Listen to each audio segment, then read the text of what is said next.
our first, if memory serves, Corvette 2024 model year. And here is a Rapid Blue 1LT Corvette. Professor? Hard to believe that we are into the 5th model year of the all-new mid-engine Corvette debuted back in 2020. Incredible. 561 miles on the odometer. That's significant because at 500 miles, the performance capabilities that are somewhat restrained for break-in unlocks.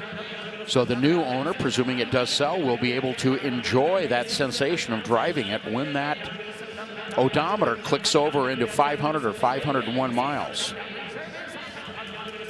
Reserve is off at $87,000. Yes, it's got some interesting options and an interesting setup in that the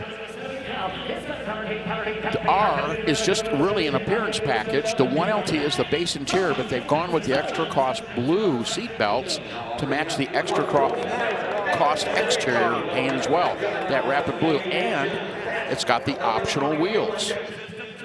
All extra cost. So some nice key options, but they've elected to keep it a little bit restrained inside the interior with that 1LT interior package.